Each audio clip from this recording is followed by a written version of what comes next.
B-1B 전략폭격기가 출격했을 당시 북한이 아무런 대응을 하지 못했던 걸로 파악됐습니다. 뒤늦게 상황을 알게 된 북한은 비행기를 동해안으로 옮기고 초계 비행에 나섰습니다. 이런 가운데 미국의 전략폭격기 2대가 NLL을 넘어 북한 동해상까지 날아가 무력 시위를 벌였습니다. 1953년 정전협정 체결 이후 처음 있는 일입니다. 이 소식은 김종석 기자입니다. 죽음의 백조로 불리는 미 전략폭격기 B-1B 랜서가 어젯밤 북한 동해에 국제 공역을 비행했다고 미 국방부가 밝혔습니다.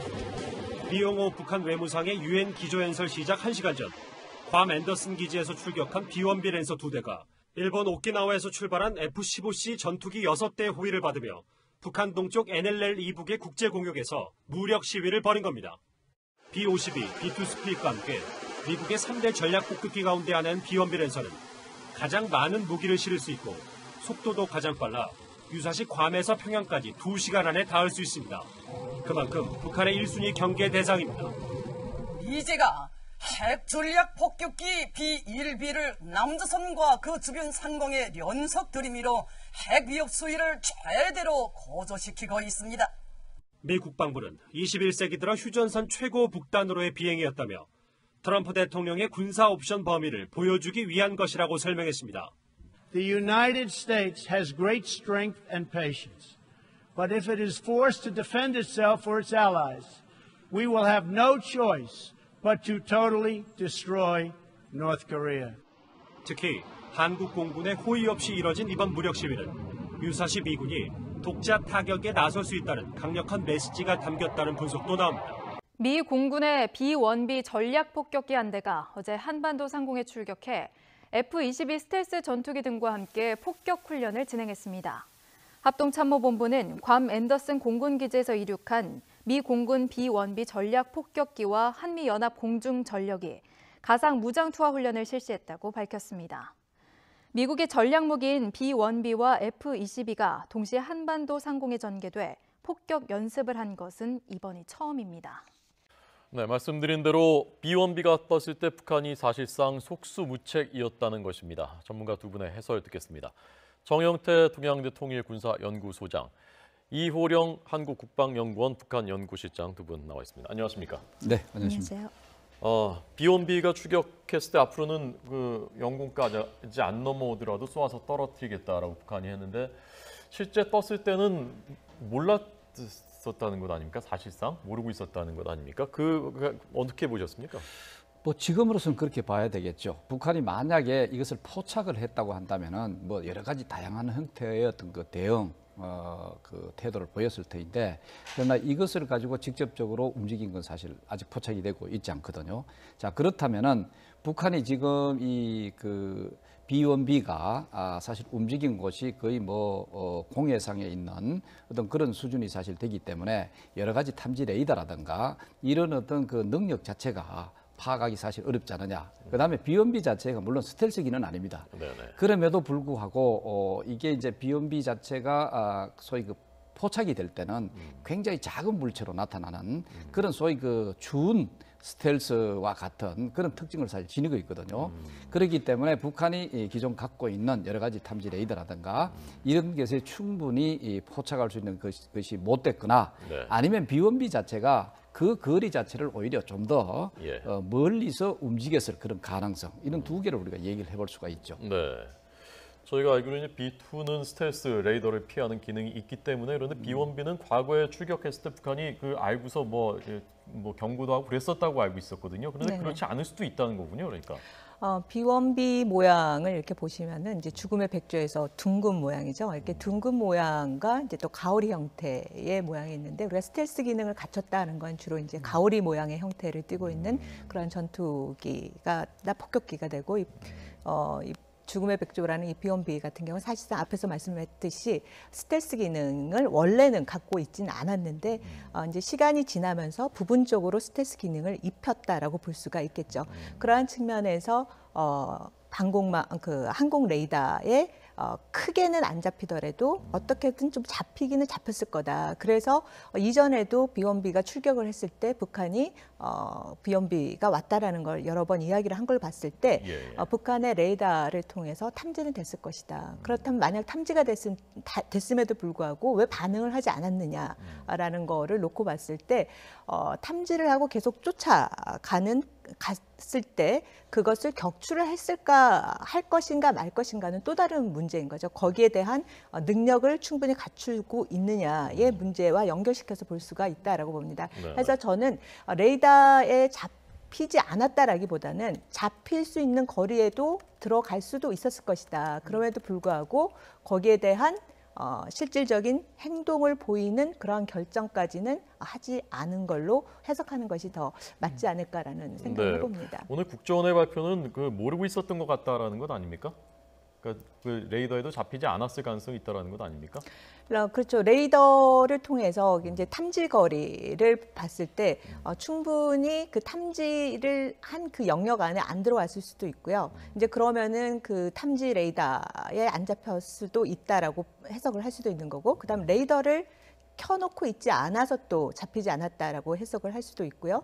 또 하나는 방금 말씀드린 것처럼 어떻게 해서든 보이긴 보였었는데 거기에 대한 대응을 하지 않은 거를 세 가지 정도로 해석을 해볼 수 있지 않을까라는 생각을 해봅니다. 탐지가 됐어도 특별히 뭘 할 수 있는 게 없으니까 그냥 가만히 있었을 수도 있다라는 말씀입니다. 레이더를 켜놓지 않는 경우는 어떤 경우가 있습니까?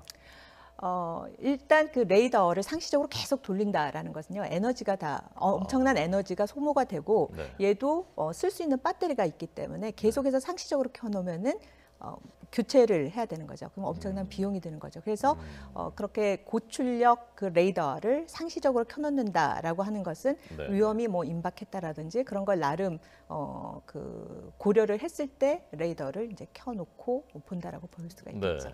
자, 그럼 박사님 그 당시의 상황을 지도에 저희가 표시를 했거든요. 그걸 보시면서 조금 더 설명을 좀 듣도록 하겠습니다.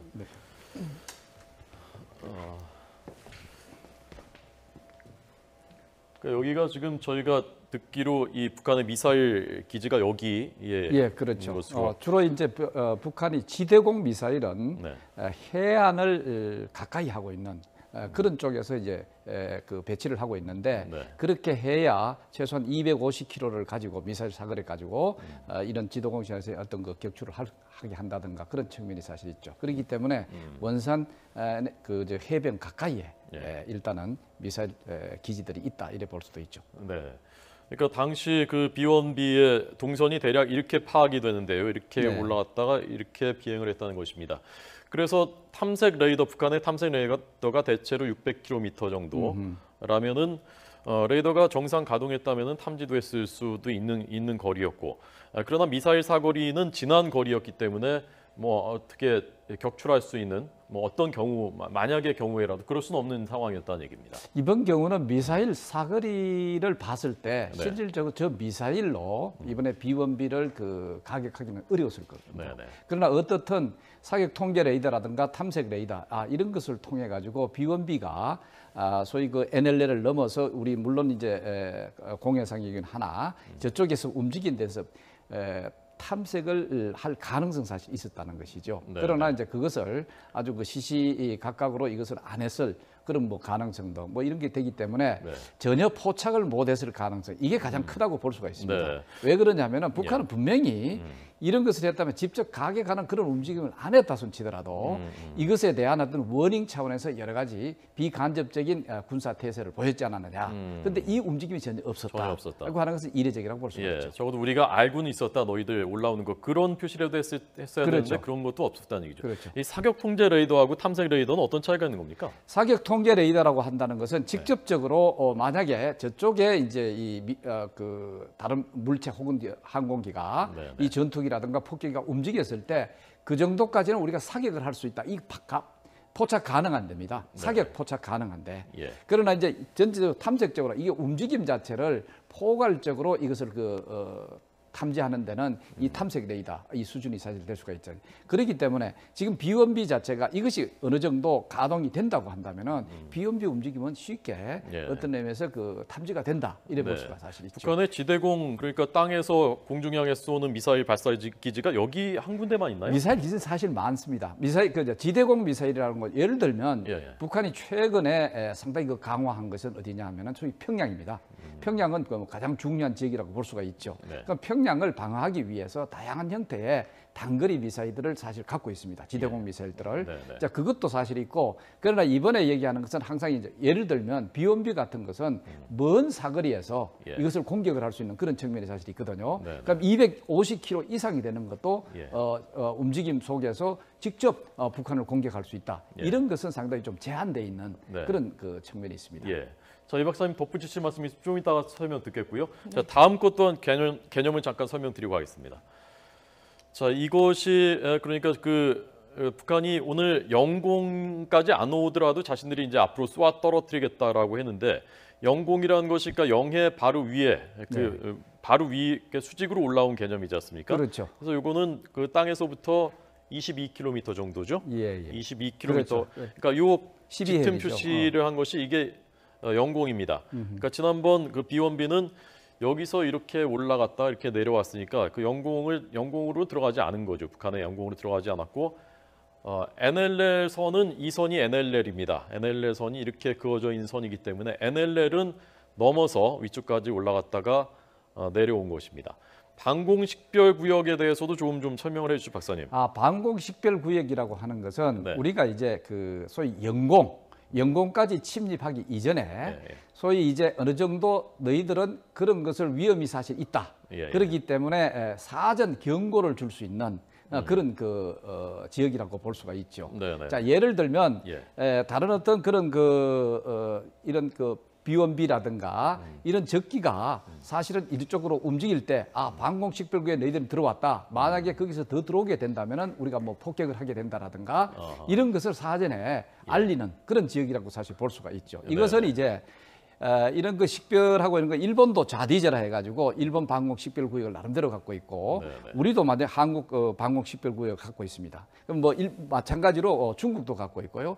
북한도 내부적으로 사실 다 갖고 있다고 볼 수가 있습니다. 사실 우리 공군이라든가 실제 우리 군 당국에서도 북한의 이런 방공 식별 구역 자체를 우리가 파악을 하고 있기 때문에 우리는 스스로 이런 것을 넘게 된다든가 아니면 그쪽에 무슨 문제가 생겼다든가 하는 것은 만약 있게 된다면 우리가 사전에 이것을 알리게 한다든가 그런 조치를 취하고 있다고 볼 수가 있죠. 그러니까 일종의 예비 경보를 내리는 지역의 맞습니다. 상공이 되겠습니다. 북한의 방공 식별 구역은 근데 왜 여기 표시가 안 돼 있는 이유는 뭐? 이거는 이제 우리 중심으로 사실 했는 것이고 아까 얘기했다시피 북한 경우는 거의 이것 자체도 뭐 군사 비밀 속에 들어가는지는 모르겠으나 아직까지 구체적으로 어디다 하는 그 표현을 잘 안 하고 있죠, 공식적으로. 그런데 이제 이번에 잘 아시는 일단 NLL 저선 이상으로 넘어가 가지고 그것이 비록 그 공해상이라고 하나 그래서 NLL 넘는 경우는 거의 없습니다. 우리 그 공군기라든가 우리 아니면 해군 함정이라든가 하는 것을 사실은 이게 영해상이라도 NLL 저선을 넘지를 않습니다. 이번에 의미는 바로 저런 그 NLL 선을 넘어서 북한을 나름대로 그 군사적으로 경고 차원의 위협이 사실 있었는 것이 아닌가 이런 점에 상당히 그 의미가 있죠. 자, 다시 한 번만 설명을 드리자면요. 그러니까 여기 표시된 까만색으로 그 짙은 색으로 표시된 여기가 영공입니다. 영공. 그렇죠. 2위 하늘의 영공이고 영공을 들어가진 않았습니다. 그리고 이쪽은 국제 공역이라고 우리가 표현하는 그 국제 공역이죠. 국제 공역을 비행했는데 북한이 리용호 외무상은 앞으로는 뭐 여기 영공까지 안 오더라도 이렇게 오면 이제 쏘아서 떨어뜨리겠다라고 위협을 한 것이고요. NLL 선은 이 까만색 선, 이 선은 넘어서 비원비가 올라갔다가 비행하고 내려온 것입니다. 거기에서 하나 더 보탠다면 서해상에 NLL이 있어서는 북한은 이것을 인정을 하지 않고 있습니다. 그렇기 때문에 나름대로 또 자기들은 해상 군사 구역 그 지역을 그어놨습니다. 사실은 거기에서 우리 NLL만 주장하다가 만약에 그 지역에 들어가 버리면은 북한은 자기 영해상에 들어왔다 이런 식으로 판단을 하게 되는 거죠. 그래서 여러 가지 함포 공격이라든가 뭐 지도공 미사일 공격이라든가 하는 그런 빌미를 줄 수 있는 그런 가능성은 사실 있습니다. 자, 이 영해가 그러니까 이 파란색이 다 이 영해입니다. 이게 그 땅에서부터 22km 여기까지 영해고 이걸 그대로 하늘로 선을 그으면은 거기가 위에는 영공이 되는 그렇죠, 거죠. 그렇죠. 바로 그렇게. 자, 이호령 박사님 좀 그 덧붙이실 말씀 있으면 설명하실 거 있으면 좀 더 설명해. 네. 앞부분에서 그 B1B가 그 비행한 거리가 그 북한 지역으로부터 250km 밖의 지역에서 비행하지 않았습니까? 북한이 갖고 있는 그 방공 미사일 중에 가장 이제 성능이 좋다 하고 최장거리로 나갈 수 있는 게 SA5입니다. 이제 거기가 사정거리가 250km인 거죠. 그리고 2015년에 이제 시험 발사를 했고요. 그다음에 북한이 그 이후로 2016년이랑 2017년에 시험 발사를 한 건 이제 KN6라고 하는 건데요.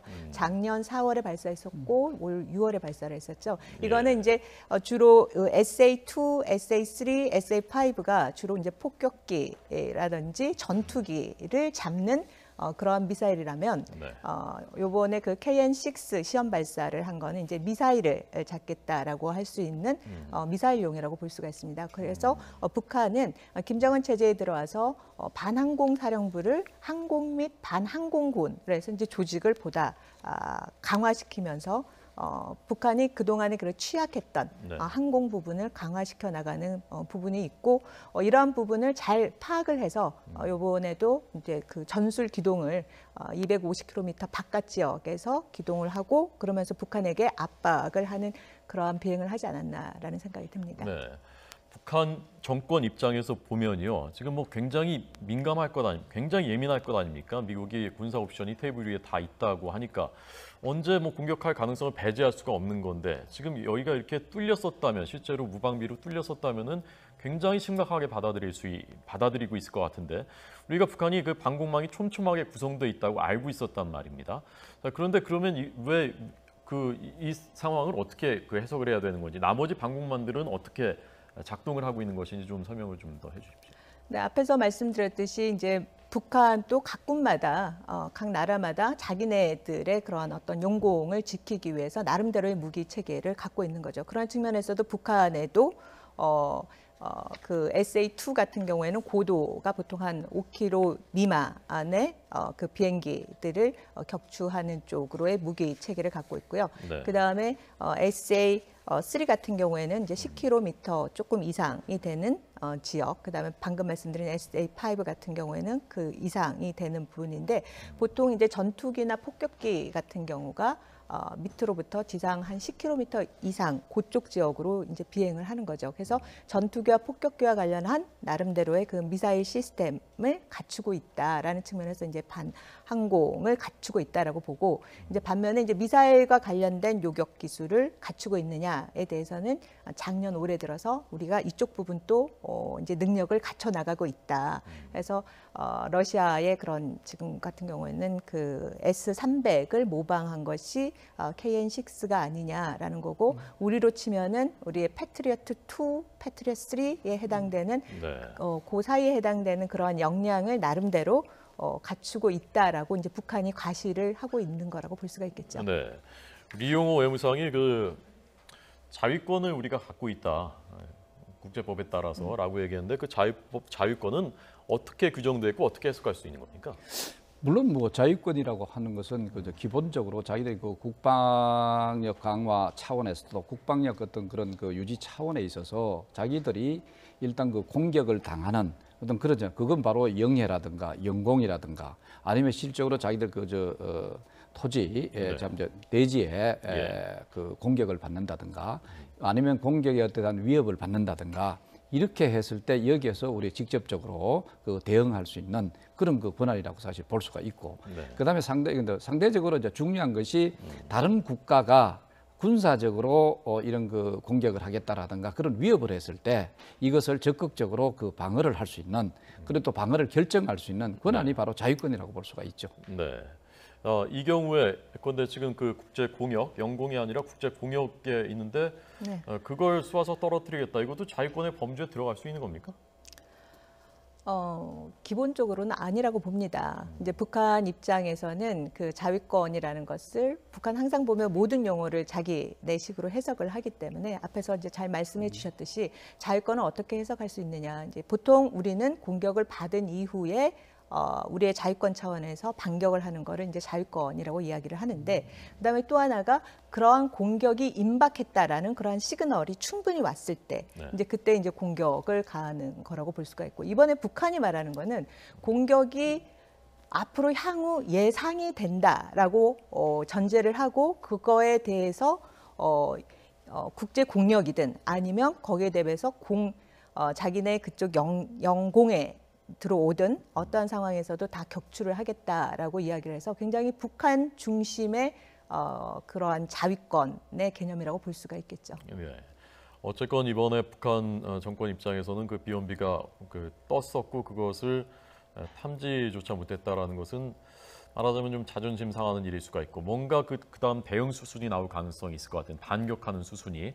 그런데 시점이라든가 어떤 방식이 될 수 있을 것으로 예상하시는지, 그럴 가능성이 있다고 보시는지부터요. 북한의 이런 그 말폭탄이 어떻게 보면 그 유엔 총회를 통해서 트럼프 대통령의 그 발언에 뒤이어서 또 아베 총리가 굉장히 제재와 압박에 대한 강경 발언을 하지 않았습니까? 그 뒤에 이제 처음으로 김정은이 위원장 명의로 또 성명을 발표했죠. 그 전에는 보통 공화국 정부 성명이라는 걸 발표를 했는데, 정부 성명이 아니라 이제 위원장 성명의 발표를 통해서 북한의 어떤 인민과 또 자기와 또 그렇게 공화국에 대한 모독을 초강경으로 대응을 하겠다라고 이제 발언을 하고, 거기에 대해서 이제 이용호 외무상이 그게 뭐냐라고 이제 질문을 하니까 태평양에 이제 수소폭탄일 가능성이 있다라는 것을 이제 시사를 했죠. 그리고 나서 이제 오늘 유엔을 떠나면서 하는 이제 발언이 이제 선전포고로 간주하겠다라면서 이런 일련의 굉장히 그 도발의 수위를 높이는 발언을 해왔는데요. 그렇다면 북한이 과연 취할 수 있는 옵션이 뭐가 있을까?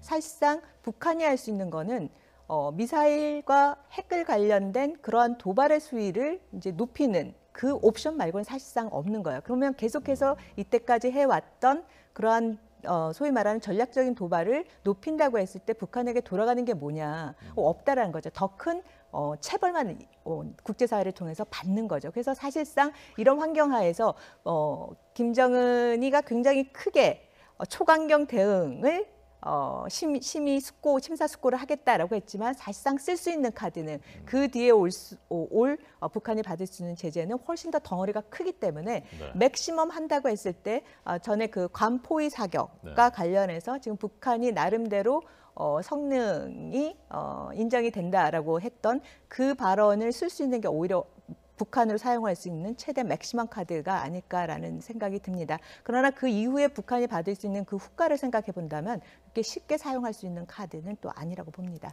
그러니까 IRBM을 다시 한번 정상 각도로 쏘는 것, 그렇죠. ICBM 전 단계를 쏘는 것 정도가 최대한 할 수 있는 것이다라는 말씀이죠. 그렇죠. 뭐 주요 발언들을 보면 미국의 영토에 북한의 미사일이 꽂히는 것을 보여주겠다라는 그러한 발언을 했기 때문에 미국의 영토가 북한의 미사일로부터 자유롭지 않다라는 그 발언을 한번 확대 해석을 해본다면 그동안 북한이 발언했던 내용들 그런 거랑 종합해 본다면 괌이지 않을까. 괌의 그 4개 포위 사격이 지금 북한이 갖고 있는 그 미사일을 갖고 실수 없이 보여줄 수 있는 부분이 그게 아닐까라는 생각이 듭니다. 혹시 거기에 좀 하나 더 추가를 한다면은 저는 가장 지금으로서는 가능성이 있는 것이 이 단거리 미사일 시험 발사, 소위 동해상으로 소위 공해상이 되겠죠. 이쪽으로 이 쏘는 어떤 그런 신용을 좀 하지 않겠느냐. 그래서 자기들은 비록 이번에 비원비의 어떤 그런 움직임을 파악은 못했다고 하나 충분히 그것을 우리가 공격을 할 수 있다. 소위 그 예를 들어 미사일 공격으로도 충분히 할 수 있다는 것을 시위하기 위해서라도 그렇고, 그 다음에 만약 이제 이용호가 소위 영공상에 혹은 그 상에 있었어도 만약에 침범하게 되면은 자기들이 가격하겠다 이런 식으로 나왔잖아요. 그것을 어떤 의미에서 뒷받침하기 위해서라도 이 공해상을 향해 가지고 미사일 시험 발사 이런 것이 사실 기다리고 있고, 좀 더 길게 본다면은 이제는 이제 방향을 사실 1차적으로는 괌 쪽이 이제까지는 괌 쪽이 아니고 반대 방향으로 그 IRBM을 쏘았다고 볼 수가 있죠. 그러나 이제 앞으로는 이제 한국 대한민국 이것을 넘겨가지고 네. 오히려 괌적으로 사거리만 조정하는 예. 그런 형태의 과감한 미사일 도발이 있지 않겠느냐 하는 것이 좀 우려가 됩니다. 네. 그러면 일이 정말 더 커지는 거 아닙니까? 복잡하게 되겠죠. 그러나 이제 이번에 이게 이제 포착을 못 해가지고 안 움직인 그런 측면도 사실 있지만 만에 하나라도 네. 포착을 했음에도 왜 움직이지 않았느냐 이것을 우리가 한번 분석을 해본다면은 지금은 북한은 1969년에 소위 그 정찰기 121기라 해가지고 이걸 사실은 떨어뜨렸거든요. 이게 이제 청진에 있는 어떤 공해상, 청진 가까이 공해상에 있는 미군기를 떨어뜨렸습니다. 그래서 그 당시 닉슨 대통령이 북한에 대해서 핵 공격조차도 하겠다 하고 하는 움직임을 보였지만 사실 유야무야한 그런 측면이 사실 있습니다. 그 당시만 하더라도 잘 보시면은 냉전 시대죠. 만약에 미국이 여기에 대해서 상대 공격을 역공격을 했다고 치면은 네. 이건 굉장한 소위 냉전 시대에 있어서 큰 전화를 불러일으킬 수 있는 그런 가능성이기 때문에 네. 그때는 사실 가능하지 않았다 볼 수가 있습니다. 네. 그러나 지금은 미국이 그런 데 대해서 상당히 자유스럽지 않느냐. 물론 네. 예. 러시아라든가 중국이 여기에 대해서 반발을 할 것은 우리가 예상이 되지만 그러나 적극적으로 막기에도 어려운 그런 상황이 사실 있다는 것이죠. 네. 그만큼 미국이 북한에 대해서 군사 공격이 가능하다 하는 예. 환경이 사실 있다는 겁니다. 이때 북한이 섣불리 여기에 대해서 여러 가지 그 대응 조치를 직접적으로 했더라면은 네. 이것이 어떤 의미에서 미국의 그 군사적 옵션 선택에 있어서 좋은 환경을 예. 오히려 기회를 제공하지 않을까 하는 그런 우려도 사실 있습니다. 네. 앞으로도 북한은 쉽게 미국에 대해서 어떤 그 69년도에 그 정찰기 이런 것을 터뜨린 처럼 과감히 하기도 어렵지 않겠느냐 하는 네. 생각이 잘 듭니다. 그런 일도 있었군요. 1969년.